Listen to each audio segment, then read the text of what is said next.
Here is your Radio Theater Channel weekly podcast for download. The RTC still has the very best old-time radio on the live streaming.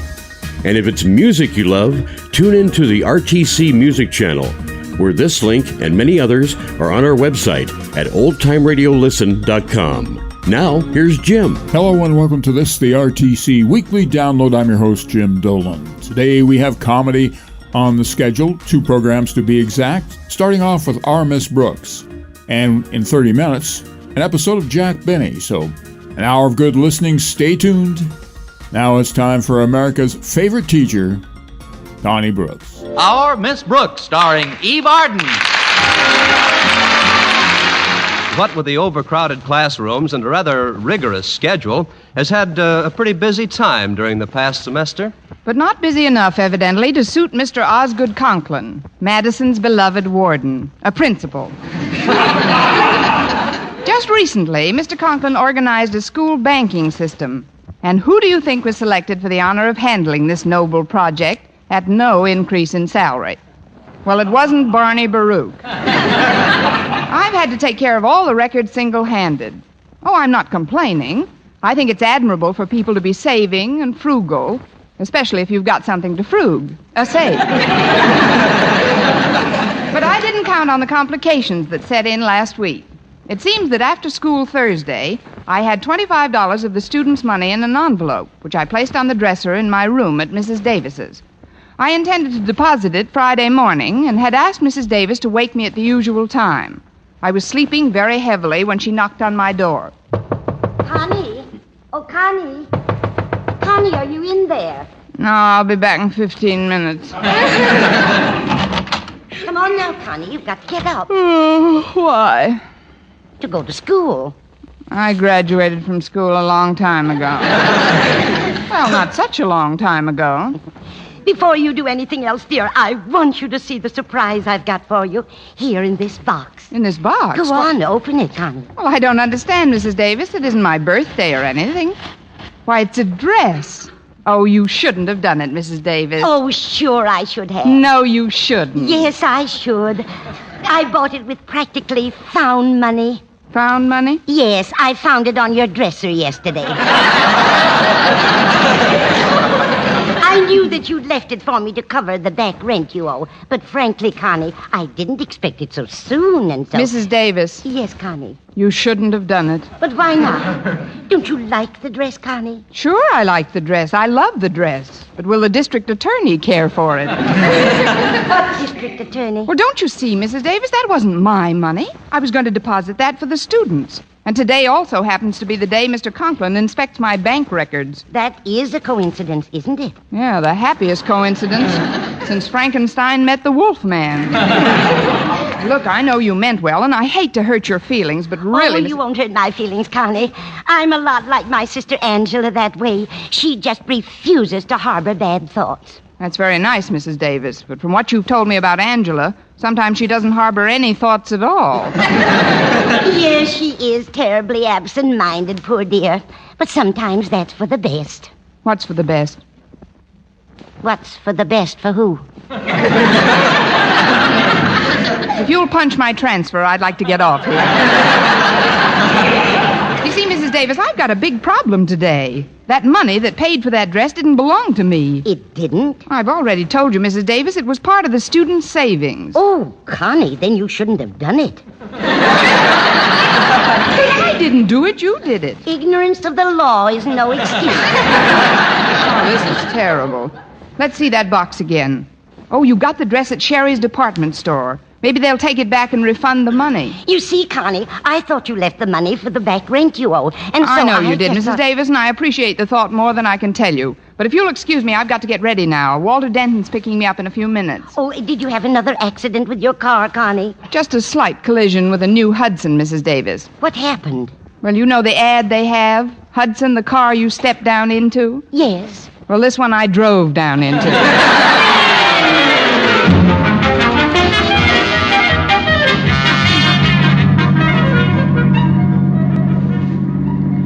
Do you know how to get to Sherry's department store, Walter? I've got to stop there for a minute. Oh, sure, Miss Brooks. I'll get you there in no time. By the way, how do you like the car today? The car? Oh, it looks fine, Walter. I polished all 4 fenders the other day. Well, I'm sure that'll improve the appearance of... What fenders? You haven't got any fenders on the car at all. Oh, of course not. They're home in my garage. I only put them on weekends. Weekends? Oh, sure. Even people don't dress up every day in the week. I see. No sense in hitting a sloppy pedestrian with a natty car. Exactly. You know, human beings are a lot like cars if they only stop to think about it. Take yourself, for instance. The way you look this morning. I know. Stanley Steamer. Yeah, I'm only trying to be helpful, Miss Brooks. You look a little worried about something. Is there anything I can do? Nothing I can think of offhand, Walter. Just keep it under your hat. You keep what under my hat? The information you're going to worm out of me by the time we get to Sherry's. Oh. Well, what is the information? It's about the school banking system. Oh, that. I know that's a big pain in the neck to you, but that's nothing to get depressed about. Gosh, did you see the papers this morning? No, I didn't get a chance. Well, you ought to read the story in the bulletin. Oh, that'd cheer you up. It's all about a woman embezzler who was caught stealing $19,000 from the Federal Trust Company. They just gave her 10 years in the clink. I feel better already. Oh, she didn't even get a chance to spend any of the dough she embezzled. I guess honesty's the best policy after all. Wish I'd taken out a policy like that. And right in the same paper is another story that'd make you glad just to be working at school, Miss Brooks. It's about conditions in the state reformatory for women. No good, huh? Deplorable. Oh, they make the poor inmates mop the floors all day long. And if they haven't got any mops, which they usually don't have because they're so short of everything, why, then the women have to mop the floors with their hands. How awful. Oh, here's the store, Walter. Drive up in the back, will you? That's the quickest way to get to the basement. Basement? Certainly. That's where they keep the mops, isn't it?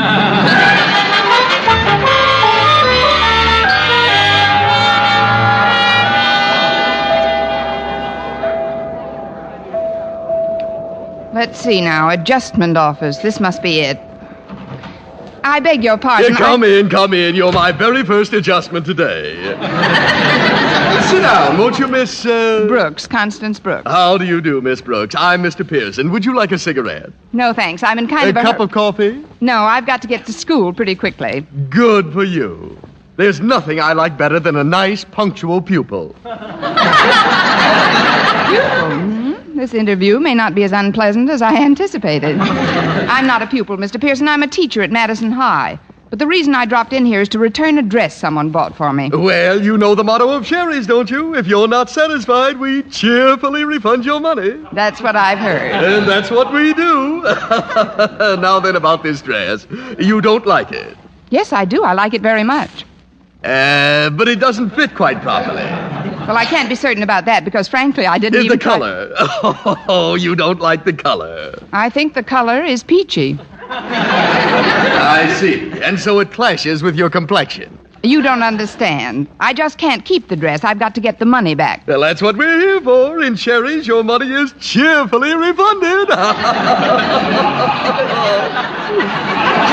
She'd stop being cheerful and start refunding. And now then, first of all, we must have a valid basis for adjustment. Tell me, how did you find out that the material in this garment is inferior? Inferior? I didn't find out The sales lady told you, didn't she? Miss Morgan. Miss Morgan? So, you know her.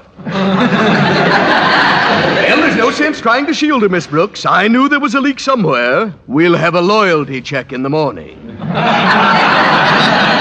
Look, somebody bought me this dress with money that, well, it shouldn't have been spent. Why not, Miss Brooks? Don't answer that. I know. It was counterfeit money. Young woman, I'm surprised at you. Surprised and shocked. Now, just a minute, Mr. Pearson. There was nothing wrong with the money Mrs. Davis paid for this dress. So, Mrs. Davis paid for the dress.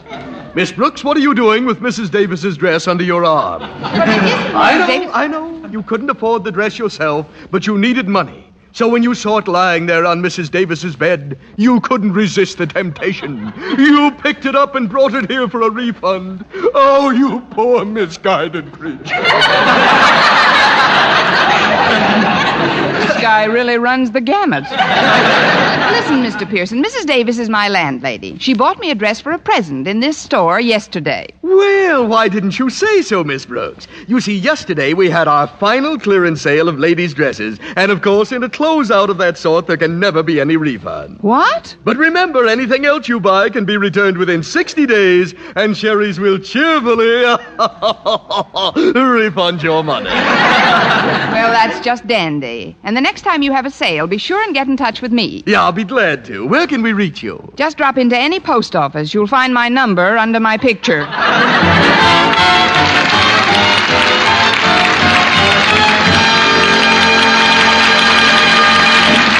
We'll return in just a moment. And we're back. Bob from Scranton, you're on the air. Hi, Ted. Love the show. Long-time listener, first-time caller. Thanks, Bob. Is there a special someone out there you'd like to talk about? There is, Ted. I recently lost a very big part of my life. You'd been together a long time? Since college. This is for my belly, my paunch, my spare tire. I know we had some good times. God knows I'll never forget that night in Albuquerque with the burritos. It's never easy to lose something that's been such a huge part of you, Bob. Where'd the magic go? Well, I'd recently begun taking the stairs more and more instead of the elevator, and then we started seeing less and less of each other. One day, it was just gone. Small step number 67. Take the stairs instead of the elevator or escalator.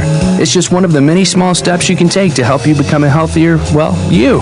Get started at www.smallstep.gov and take a small step to get healthy. A public service announcement brought to you by the U.S. Department of Health and Human Services and the Ad Council. Oh, honey, just put that down there. So, the movers will be here tomorrow morning? Yeah? Oh, but it's fine. Most of that stuff can just go straight in the truck. All right. What about this 16th century Rossellini sculpture from Italy? Toss it in the box. It'll be fine. Whoops. But that priceless painting, the movers can just carry out. I don't think we have to cover it. Oh, and the sideboard from your grandma? We'll just strap it to the roof of the car. Okay. You need the right protection for priceless things when moving. And when your precious children are in the car, they need the right protection too. If they're too big for a car seat, that doesn't mean they're the right size for an adult safety belt. If they're under 4'9", they need a booster seat. It raises them up so the safety belt fits properly. And the right fit makes all the difference to their future. To learn more, visit www.boosterseat.gov. A public service announcement brought to you by the U.S. Department of Transportation and the Ad Council. We've been married a year. Yep, and in business together for 2 months. Oh, it's a big move for us, starting a business and everything. And for our future 9 children. Oh, our future 2 children. Well, there are lots of worries with starting a business, but creating an emergency preparedness plan shouldn't be one of them. Yeah, we needed a plan in case of fire, flood, or cyber attack. I mean, how will we get the business back up and running? Because without the business, we could never afford baseball mitts for the 9 kids. Oh. We went to Ready.gov and downloaded everything we needed to create a plan. I mean, Ready.gov has free templates, checklists, and more. Yeah, without Ready.gov, I could easily get old before my time. The furrowed brow, nervous twitch. But because of Ready.gov, we have one less thing to worry about. Droopy shoulders. Oh, stop it. Go to Ready.gov for details on creating an emergency preparedness plan. Ready.gov. Becoming a success is hard work. Protecting it isn't. Brought to you by the U.S. Department of Homeland Security, the Ad Council, and this station. Hey, how you doing? Got a quick question. Yeah? Who was Rudolf Nureyev? Rudy Nureyev. Rudy. Okay, I know this one. Good. Wasn't he a... Nureyev? Nureyev. Wasn't he a defenseman for the Maple Leafs? Sure about that? Could have been a goalie. Yeah. Hey, hi. How you doing? Who was Louis Armstrong? That's easy. He was the first guy on the moon. Really? You know, one small step for man. Sure, one giant leap for Louis. Hey, young lady. Uh-huh. Does the name Caravaggio mean anything to you? Wasn't he the guy that went out with that mob guy's sister until he got whacked? You know, no. Are your kids as well-rounded as they could be? Kids who participate in the arts do better in school and in life. To learn more about the value of arts education, visit AmericansForTheArts.org. Because all kids should get to appreciate Nureyev's dance, Armstrong's horn, and Caravaggio's brush. Art. Ask for more. A public service message brought to you by Americans for the Arts and the Ad Council.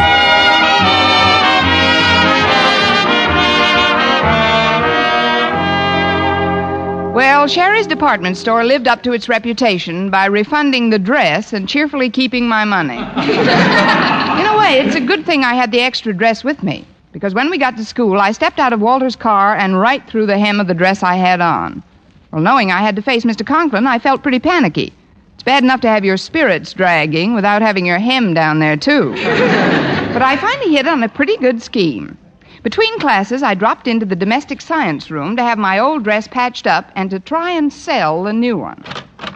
Excuse me, Miss Atterbury, but I wonder if you could help me out. Oh, it's Miss Brooks. Well, come in, dear. What can I do for you? Well, I tore the hem of this dress I've got on, and I'd like to get it fixed up. Well, I'll do whatever I can. Some of these sewing machines are in pretty bad shape. There's one old singer here that hasn't worked for weeks. That's too bad. Maybe you could teach him to dance. Or sew the seam by hand. Let's see that hem now. Pretty bad rip. Take quite a while to fix it. Well, then maybe I'd better slip on this other dress till you're done. I'll just step behind this screen here and take this one off. Oh, there. You got it? Yes, I'll start stitching it up right away. Good. I'll certainly appreciate it, Miss Atterbury. Well, I've got this one on. How do you like it? Why, it's lovely, Miss Brooks. I wish I had one like it. You have, Miss Atterbury. I've decided this dress is not my type, so you're welcome to it for $25. Only $25? That's a steal, Miss Brooks. Let's use another word, shall we? Now, if you'll excuse me, Miss Atterbury, I've got to get over to Mr. Conklin's office. All right, Miss Brooks, and I'll have your other dress all fixed when you come back. Then we'll try the new one on me. Of course, I weigh 186, but I hope I can get into it.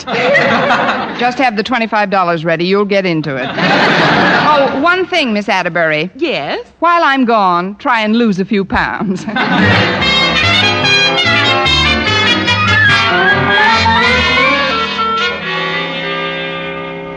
Now, see here, Harriet. Just because you're my daughter doesn't give you the privilege of taking time off from your study period. As principal of this school, I must... Daddy, it'll only take a minute.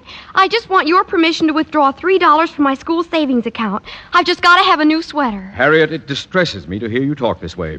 Why, do you realize that it's invariably a craving for unnecessary finery that is the basis for most of the crimes committed by women? But, Daddy... Just this morning, there was a story in the paper about a woman being held as an embezzler. And do you know what her alibi was? She needed clothes. I tell you, it's a disgrace what this civilization is coming to. Show me a well-dressed girl who has only a moderate income, and I'll show you an embezzler. Good morning, Mr. Conklin. Oh, good morning, Miss Brooks. I see we have on a new dress. Oh, is yours new, too? This is sort of new. Well, yes. Hello, Harriet. Hi, Miss Brooks. Run along, Harriet. I have some important matters to discuss with Miss Brooks. All right, Daddy. We'll take my matter up later on, huh? Dismissed, girl. Yes, sir. Now then, Miss Brooks, have you brought all the student banking records with you? Well, not exactly all of them, Mr. Conklin. Then how many? None of them.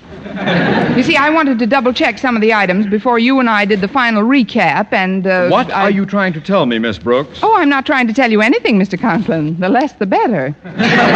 You see, there's one more deposit I've got to make today before the records tally. Very well, Miss Brooks. I'll wait until lunch period. We'll have a long lunch period, Mr. Conklin. It may take me quite a while. To do what, Miss Brooks? To start a pyramid club. See you later, Mr.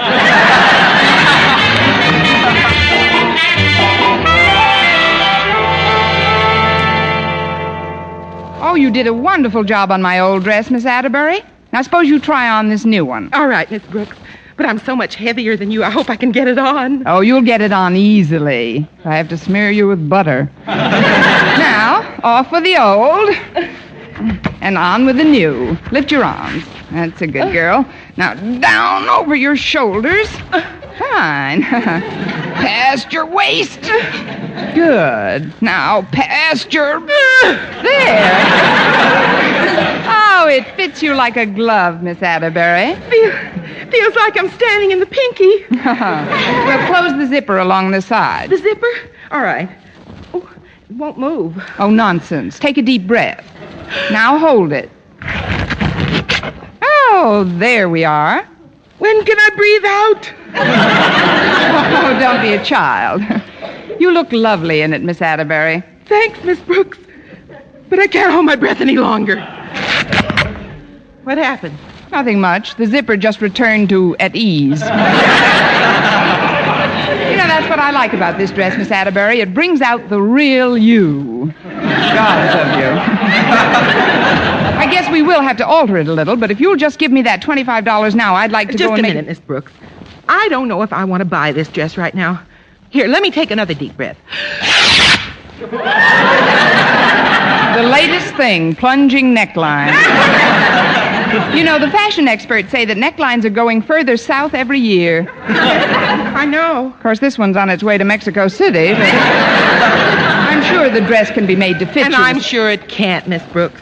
We just weren't made for each other. Help me get it off, will you? All right, Miss Atterbury, but you're overlooking a great buy. After all, breathing isn't everything. There you are, Miss Brooks. I've got an idea. Why don't you dye the dress? Dye it? What color? Flesh color. Then you wouldn't have to worry about the zipper. No, I guess not. Oh, there's the lunch period. I've got to hurry over to Mr. Boynton's laboratory. Oh, did Mr. Boynton invite you to lunch, Miss Brooks? That's why I've got to hurry. He's just going to.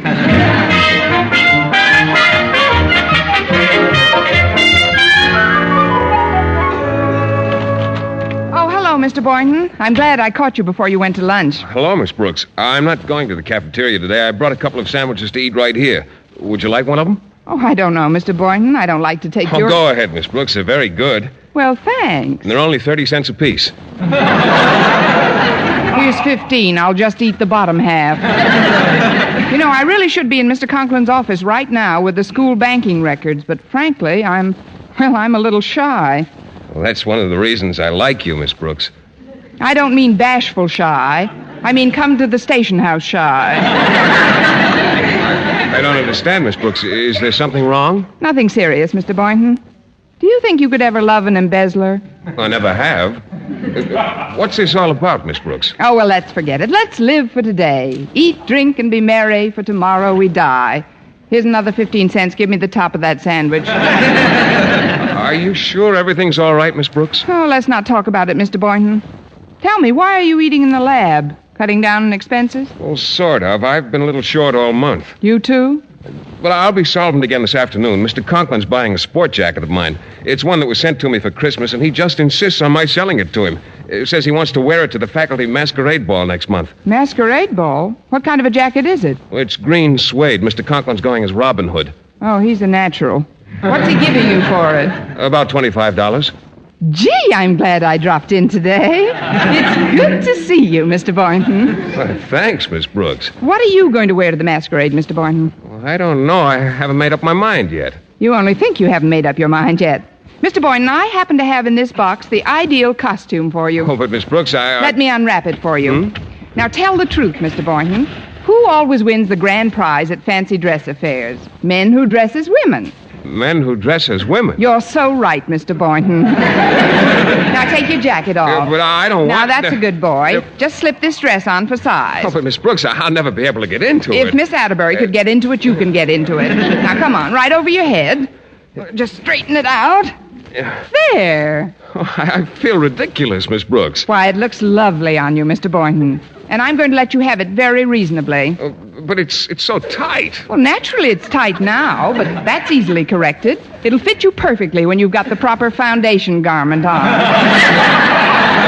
Foundation garment? Oh, excuse me, Walter and I were just... Oh, hi, Miss Brooks. Hello, Harriet, Walter. We were... Who's your friend? What a bill! Walter, please. It's Mr. Boynton. Mr. Boynton? I'm just trying on a masquerade costume. Oh, I see. Well, the reason we were looking for you, Miss Brooks, was to tell you that Daddy wants to go over those school savings records right away. I know he does, Harriet, but I haven't been able to make a certain deposit yet. However, as soon as I sell this dress to Mr. Boynton... I'm afraid I can't buy this, Miss Brooks. It's just not my type of costume. Oh, but Mr. Boynton... Wait a minute, Miss Brooks. If Mr. Boynton doesn't want the dress, maybe my mother will buy it. I know she's been saving up for one. Really, Harriet? Do you think she'd like it? Why, I think so. Would you mind modeling it for me, Mr. Boynton? Modeling it? You know, walk up and down with your hand on your hip. I had to do that once when I first joined a fraternity. No, but this is absurd. Please, Mr. Boynton, just a few steps. Well... A pretty girl like a melody that haunts me. There you are, Miss Brooks. Oh, hello, Mr. Conklin. Hi, Daddy. Mr. Conklin. Hello, Mr. Conklin. Hello, Miss Boynton. Now then, Miss Brooks, I have been expecting... Mr. Boynton! I was just trying it on for size, Mr. Conklin, but... I know this is a biology laboratory, but what kind of an experiment is this? Just for the masquerade, Mr. Conklin. I don't want to hear any more about it. I presume you still haven't prepared the school savings record yet? No, I haven't, Mr. Conklin. I'll be tied up for the rest of the day, but bring them to my home immediately after school. And they'd better balance. Let's see now, where were we? Oh, yes. She will leave you and then come back again.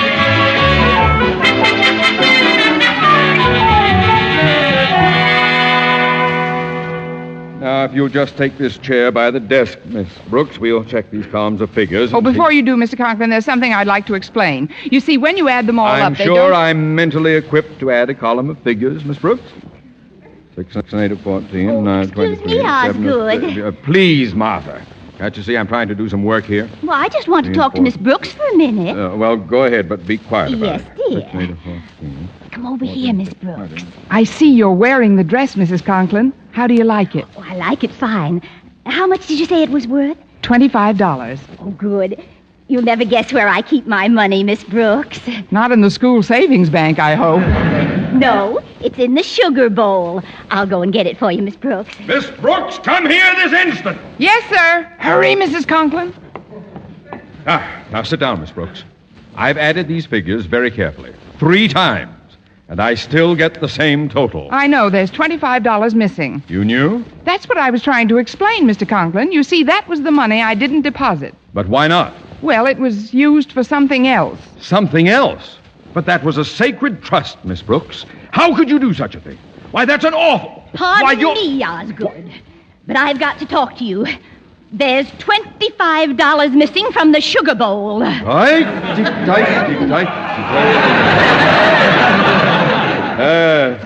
From the sugar bowl? Only you and I knew that money was there, Osgood. Well, you see, dear, my check isn't due for 2 weeks, and I want that money, Osgood. I want it now. But she wants the dough, Osgood, and she wants it now. See? What? Well, I mean, not just anyone can play in the sugar bowl. You've got to be invited by the Southern Conference. Of course, this year, the Rose Bowl. I'll get it.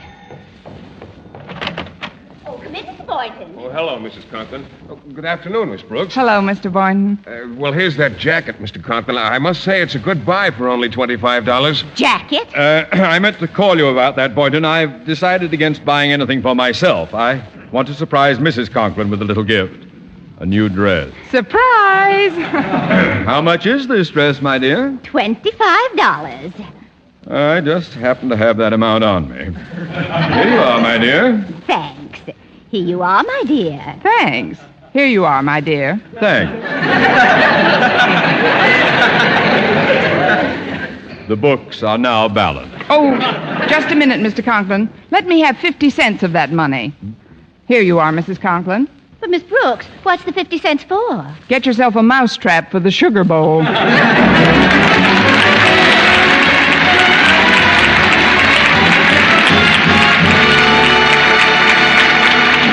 Well, after the records were straightened out Friday afternoon, Mr. Conklin gave me the money and told me to be sure and deposit it the following morning.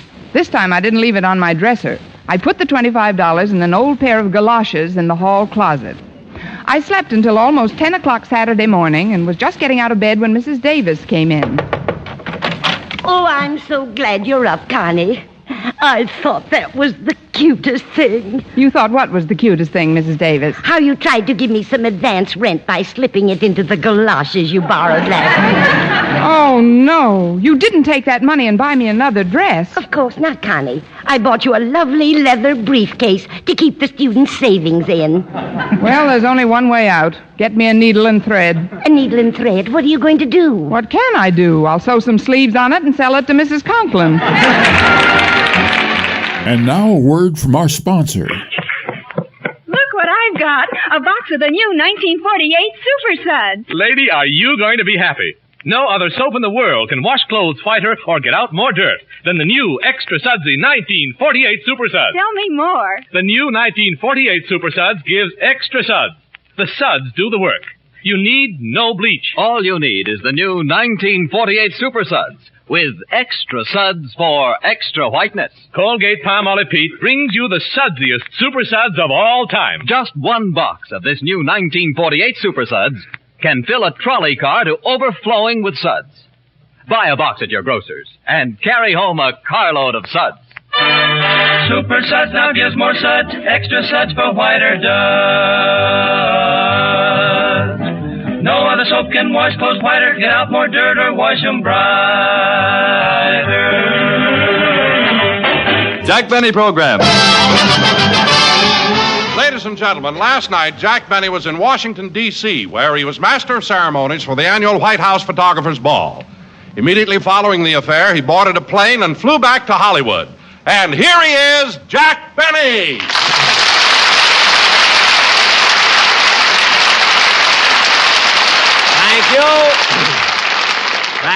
Thank you. Hello again. This is Jack Benny talking. And Don, isn't it amazing how you can travel nowadays? Late last night, I was in Washington, D.C., and at 8 o'clock this morning, I was back in Hollywood. Yes, Jack, the planes they have today really move fast. They certainly do. It only took 9 hours. But it's a good thing we got in when we did. I was so hungry, I couldn't wait till I got home and had breakfast. Well, Jack, why didn't you eat on the way in? They serve meals on the plane. Yes, I know. And there's no charge for them. I was so... What?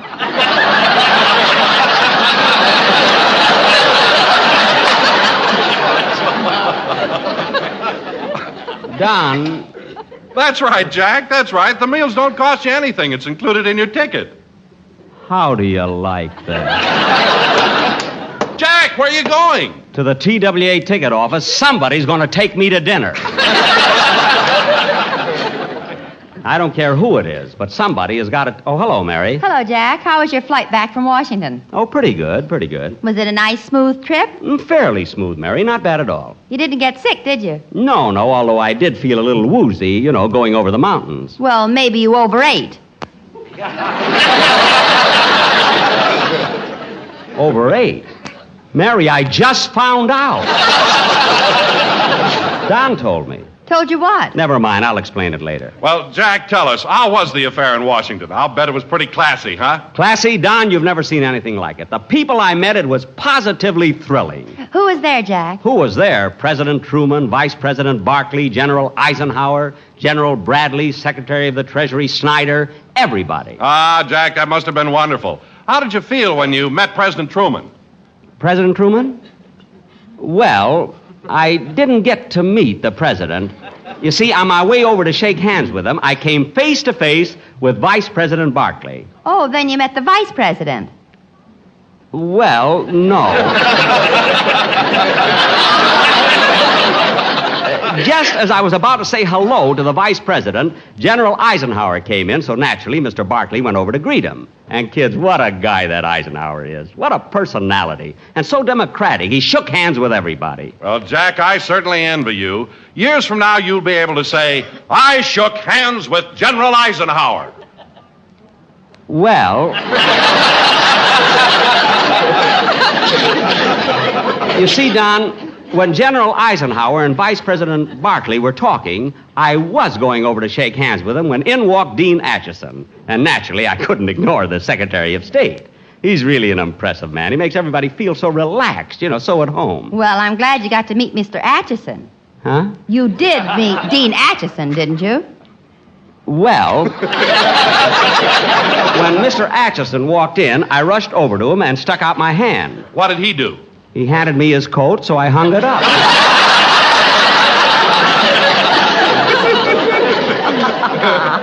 It was an awkward situation. Well, Jack, when Mr. Acheson handed you his coat, why didn't you tell him who you were? Well, I didn't want to embarrass him. You didn't want to return the tip either. Yeah. Eisenhower gave me nothing. Anyway, it was a very exciting affair, and I was certainly glad to be there. Jack, do you mean to say that with all the important people who were there, you didn't get to meet anybody? Didn't get to meet anybody. For your information, sister, I spent most of the evening talking to David Quimby. David Quimby? Who's he? Well, if you don't know who David Quimby is, I'm not going to tell you. You ought to keep up on your national affairs, kid. Who else was there, Jack? Well, there was Air Secretary Symington, Senator Taft, Dr. Gallup, and... Oh, I must tell you a funny thing, Don. Last night after the dinner, Dr. Gallup was the first speaker, and he kept calling the president Tom. He just can't get over it.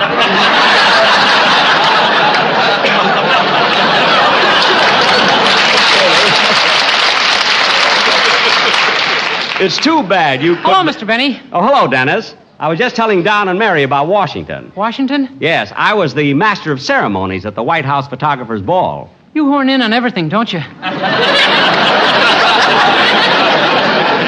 I didn't horn in at all. I was invited. And you know who else were there? Who? President Truman, Vice President Barkley, General Eisenhower. Gosh, Mr. Benny, you're really important, aren't you? Yes, sir. I guess I am. Oh, don't be so modest. I'll bet you could go out now and get your own show.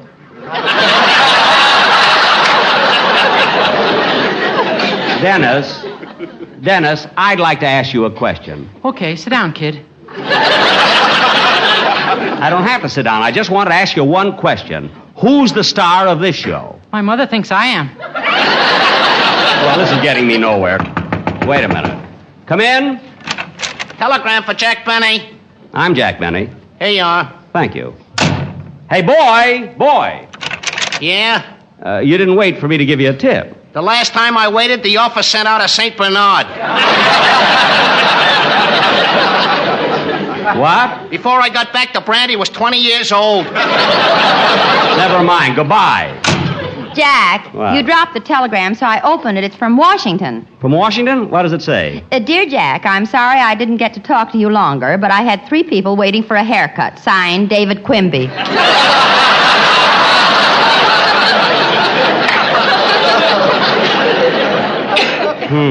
Who's he? Never mind. And now, ladies and gentlemen,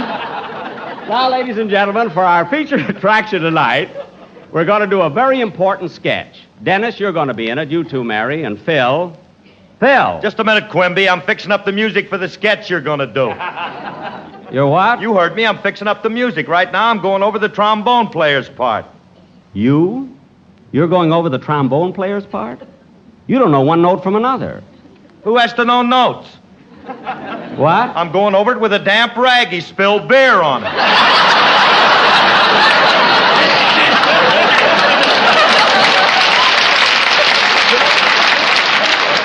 Well, that you can do, yeah. Phil, why don't you get rid of these fellas? Get yourself another band. Get rid of my boys? Frankie, Charlie, Cornelius? Cornelius?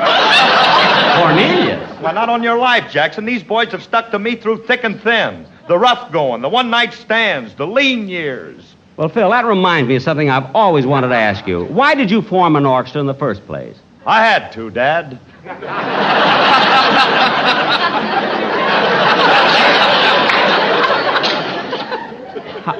You had to? I had to. I wrote a little gem called That's What I Like About the South, and no other band would touch it with a fork. With a fork isn't in here at all, you know. He had it. Well, in this case, necessity was the mother of nausea. But seriously, Phil, do you mean that all of your boys have been with you right from the start? Yes, sir, Jackson, and that's why I wish you'd quit picking on them. They're conscientious musicians. They worry a lot. Worry? Sure. Now take my drummer, Sammy, up there. Only 3 months ago, he had a full head of hair.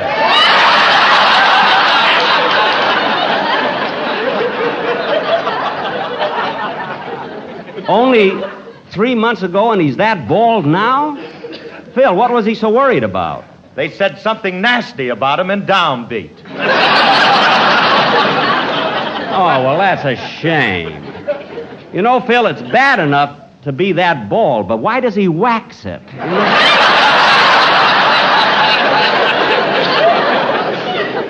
Anyway, Phil, we have a very important sketch to do tonight, and you're in it. You, Dennis, and Mary. Mary, will you hand me the scripts? They're under the table. Sure, Jack. Here you are. Thanks.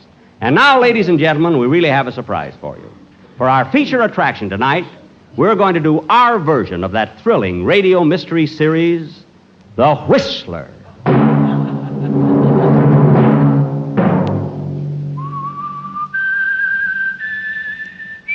Wait a minute. Wait a minute. Who are you? I am the Whistler. I walk by night. I influence the lives of innocent people. And sometimes I even drive them to murder. Well, I'm certainly glad you dropped in because tonight you can help me with the sketch we're going to do. Jack, who are you talking to? That man right there. What man? I don't see anybody. That man right there who was whistling. Whistling? I didn't hear anybody, Jack. Are you kids crazy? I'm telling you, there was a man standing right there. Dennis, you saw him, didn't you? Yeah, he was a kind of a mysterious-looking fellow with a brown suit and a scowl on his face. That's right. And what was he whistling? Dear hearts and gentle people. He was not!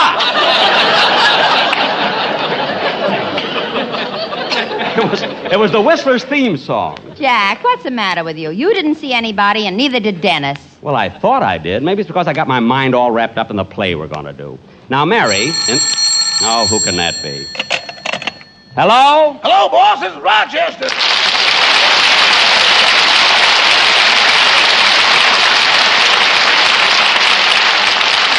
Rochester, how many times have I told you not to call me in the middle of a program? But, boss, I had to call you. I got something I think you'll like. What's that? Well, you won't believe this, but this afternoon I sat down and wrote a commercial. You wrote a commercial? Yes, boss, and I liked it so much I got out your recording machine and made a record of it. No kidding. Well, let's hear it. Okay, just a minute. Listen to this.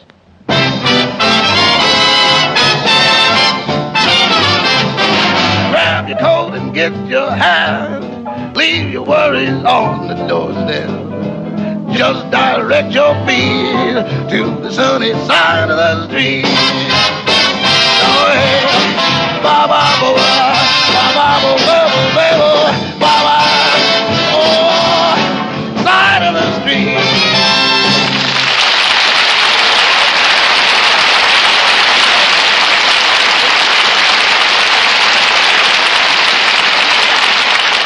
Rochester, that was wonderful. I thought you'd like it. I sure did. Goodbye, Rochester. Goodbye. We'll return in just a moment. We've been married a year. Yep, been in business together for 2 months. Oh, it's a big move for us, starting a business and everything. And for our future 9 children. Oh, our future 2 children. Look, there are lots of worries with starting a business, but creating an emergency preparedness plan shouldn't be one of them. Yeah, we needed a plan in case of fire, flood, or cyber attack. I mean, how would we get the business back up and running? Because without the business, we could never afford baseball mitts for the 9 kids. Oh. We went to Ready.gov and downloaded everything we needed to create a plan. I mean, Ready.gov has free templates, checklists, and more. Yeah, without Ready.gov, I could easily get old before my time. The furrowed brow, nervous twitch. But because of Ready.gov, we have one less thing to worry about. Droopy shoulders. Oh, stop it. Go to Ready.gov for details on creating an emergency preparedness plan. Ready.gov. Becoming a success is hard work. Protecting it isn't.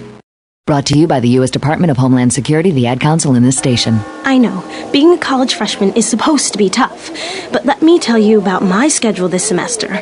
All 18 credits. Every Monday, Wednesday, and Friday, I have American Lit at 8:05 a.m., and then I only have 15 minutes to get to my 9:15 Ethics and Value Theory class, all the way across campus. Then in the afternoon, Calculus 1. On Tuesdays and Thursdays, I have 2 lectures that go through lunch. Sociology of Families, then Intro to Microbiology. Pre-med. And finally, I have a double lab that ends around 9 p.m.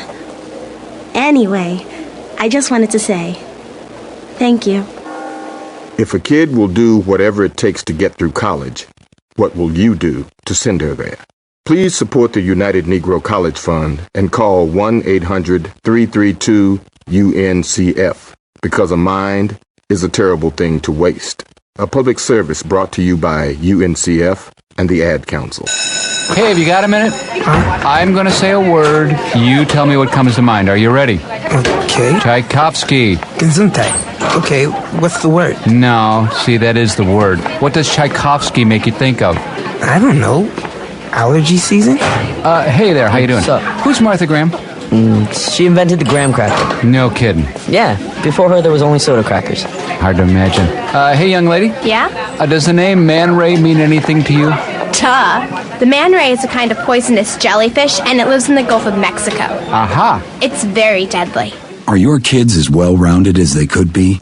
Kids who participate in the arts do better in school and in life. To learn more about the value of arts education, visit AmericansForTheArts.org. Because all kids should get to appreciate Tchaikovsky's music, Martha Graham's dance, and Man Ray's photography. Art.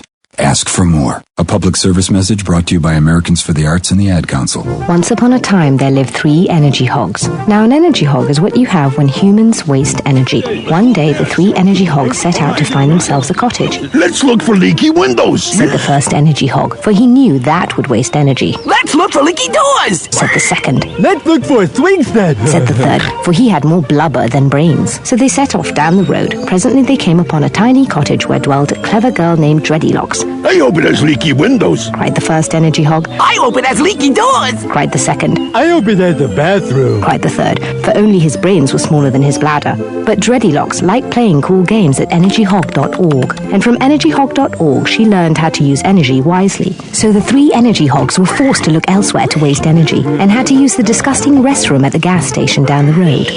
And the moral of the story is, to use energy wisely, log on to energyhog.org, or waste not, hog not. This public service message brought to you by the U.S. Department of Energy and the Ad Council. Gee, fellas, I wish you could have heard the wonderful commercial Rochester sang to me over the phone. Can we use it on the program sometime? Sure, it's great. Now, where were we? You're getting ready to do that play, Jackson. Oh, yes. Ladies and gentlemen, we now offer you our version of that blood-curdling, thrilling radio murder mystery, The Whistler.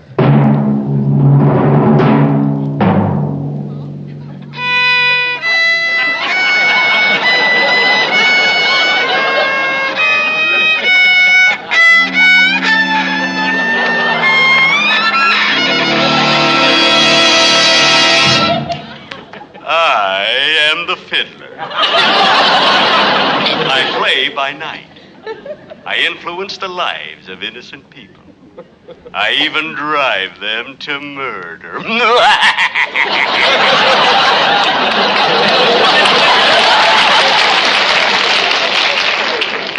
Let me take you to the home of Mr. and Mrs. Park, Gwendolyn and Griffith.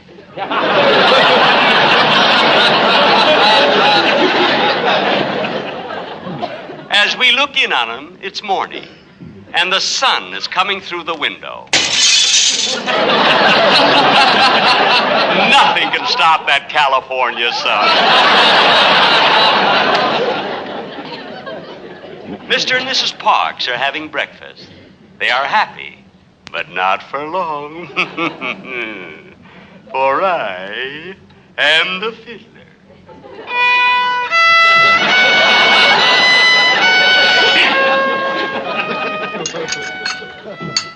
Gosh, Gwendolyn, this is a wonderful breakfast. I'm sure glad I'm married to you. So am I, Griffith. Where are the children?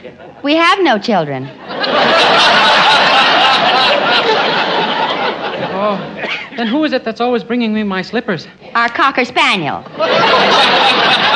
Oh, the money I've wasted to have his teeth straightened.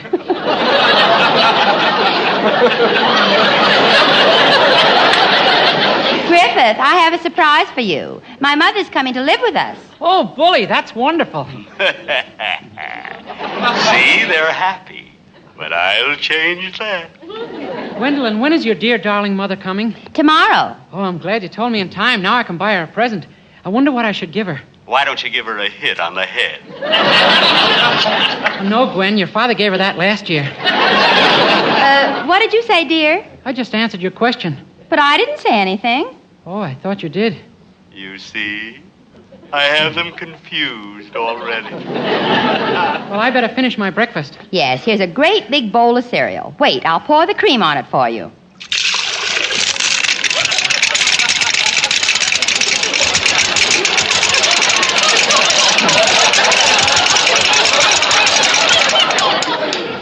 You can take your fingers out of your ears now. They've stopped crackling.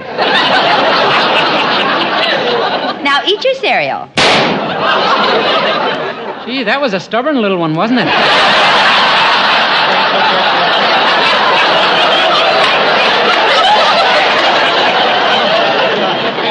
It certainly was, darling. Darling. Come on, slug her with something. I've got other homes to break up. What did you say, Griffith? Oh, I didn't say anything. My mouth was full of the breakfast of champions. Well, I better finish my breakfast and hurry to the office. Yes, Griffith. Hurry to your office. While your wife, Gwen, waits at home for her sweetheart, the milkman. She adores him.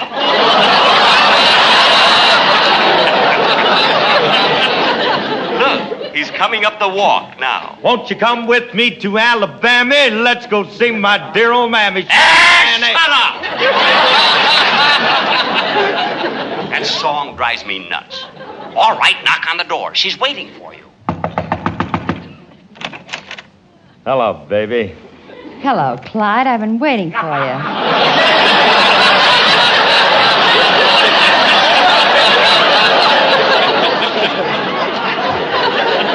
Come on in. Well, wait a minute. I got to get rid of this milk. Why don't you drink it? Who, me? Go ahead, Clyde. Drink it. It'll be good for that pool table complexion. With those side pockets under your eyes. Come here, baby. Pucker up. Give me a kiss. Why, sure, Clyde. Lay one on.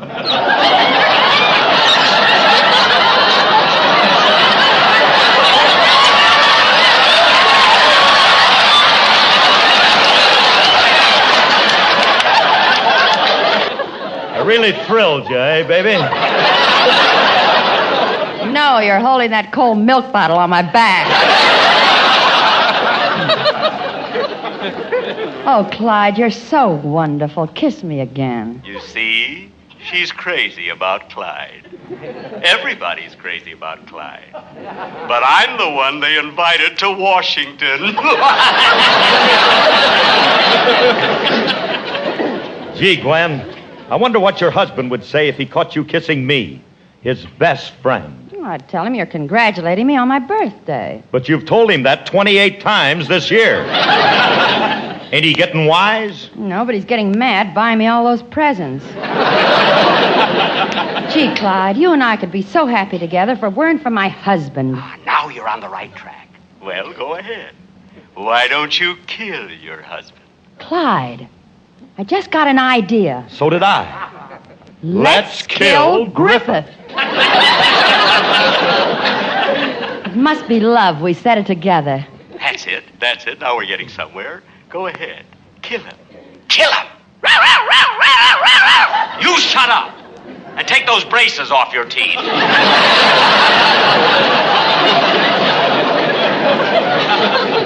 Gwen, I know how to kill your husband. How? Let's open a window and smog him to death.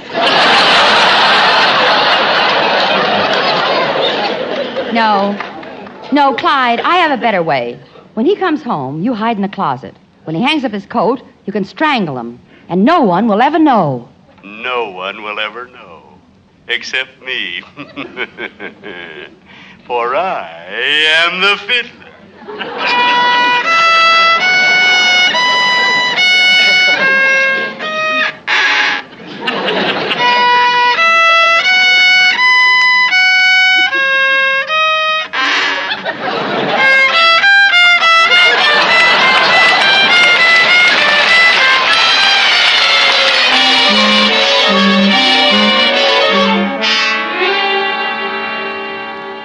And now it's evening. The office is closed, and Griffith, the unsuspecting husband, is walking home without a care on his mind. Gee, it'll be nice to get home to my loving wife, Gwendolyn. I feel sorry for her. She's alone all day. Are you sure she's alone? Of course I'm sure. About twice a week, our best friend Clyde drops in, but that's only on her birthday. Don't be a fool. Your wife is in love with Clyde. Hurry home. You'll find them together. All right, I'll go home and see for myself. Gee, I better be prepared. Happy birthday to you! Happy birthday to you!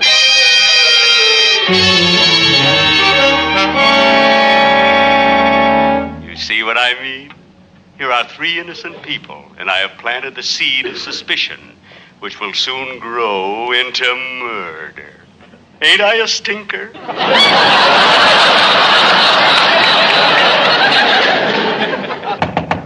Oh, pardon me.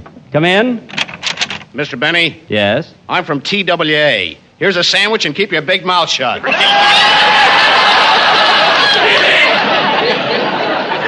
Thank you. And now to get back to our story. Clyde is hiding in the closet, and Griffith is about to enter the house. Darling, you're home early. Yes, Gwendolyn. Stop stalling. Ask her about Clyde. Go on, ask her. Huh? Ask her about Clyde. Darling, was Joe here? Not Joe. That was yesterday. It's Clyde today. Now, come on, Griffith, come on. You gotta get murdered. And hurry up or we'll be in the middle of Amos and Andy. Go on, open that closet door. No, I don't want to. I'm afraid. Come on, don't be a coward. Open that closet door. No. Go on. Put your hand on that knob. That's it. Now turn it. Good. Now open the door. Won't you come with me to Alabama? There we'll meet my dear old mammy. She's frying eggs. Ooh.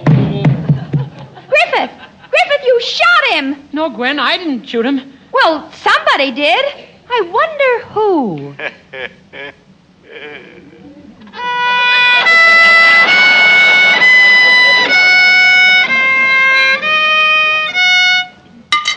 Thank you.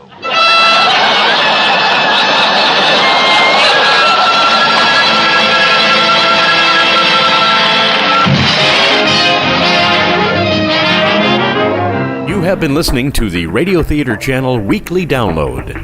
Check out our continuous stream at www.otrlisten.com.